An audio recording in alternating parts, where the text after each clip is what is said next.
For this example, we are going to combine functions together using operations like adding, subtracting, multiplying, and dividing.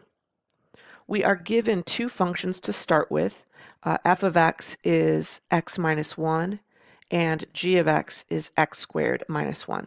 And we're going to combine them together, first through addition. So when I have the two functions listed with this notation, it means take the function f and add g to it.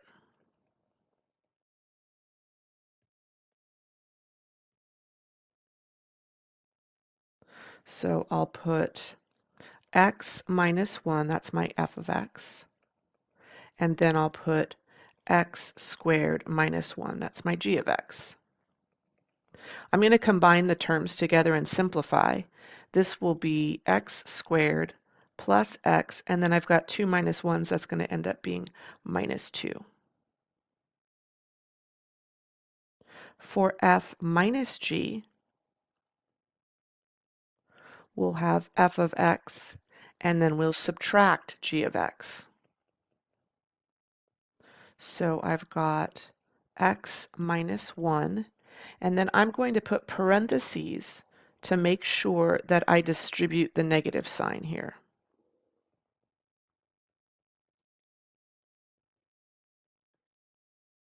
So this is going to end up being negative x squared plus x, and then I've got a minus 1 and a plus 1 that cancel each other, so I have no constant term there. Next, let's multiply the two functions together.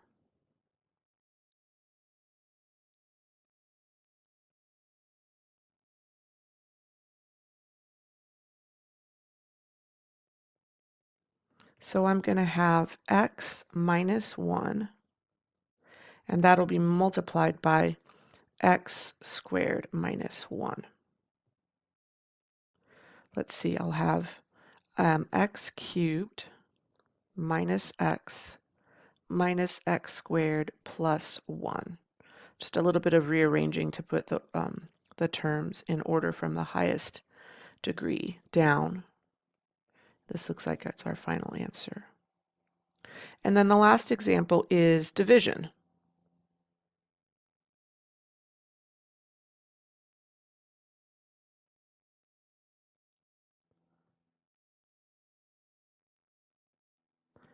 So I'll put x minus 1 as the numerator and x squared minus 1 as the denominator. All right, now what we're going to do is go back and figure out what the domain of each of these functions are.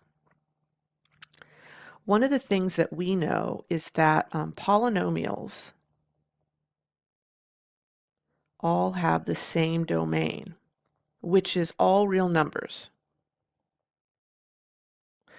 That's because they don't have any restriction on what we can plug in. Sometimes for all real numbers we denote it as like this, this kind of scrolly R to mean all real numbers. We can plug any number into this equation here and we don't have a problem. There's no place that we're going to accidentally be dividing by 0 or taking the square root of a negative number or anything like that. Same thing here and same thing here. So all three of these have a domain of all real numbers.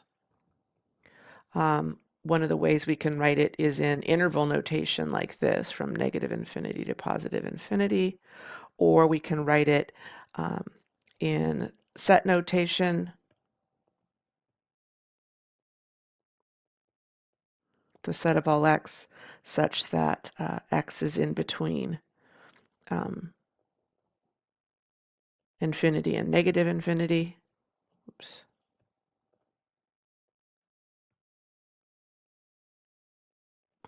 Or we can write it as, like I said, the symbol, meaning all real numbers. The only one that we have to proceed with caution about is the division, because you can see that we've got a fraction here, and we need to pay attention to make sure that this denominator doesn't equal 0.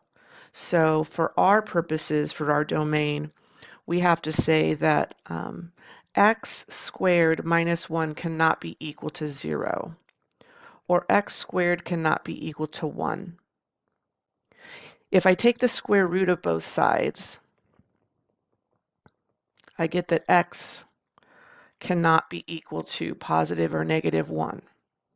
So for my domain here, I'll put the set of all x such that x does not equal plus or minus 1. That would be in set notation. Or for interval notation, going from negative infinity to negative 1, from negative 1 to positive 1, and then from 1 to infinity, removing those 2 points that cause problems for us.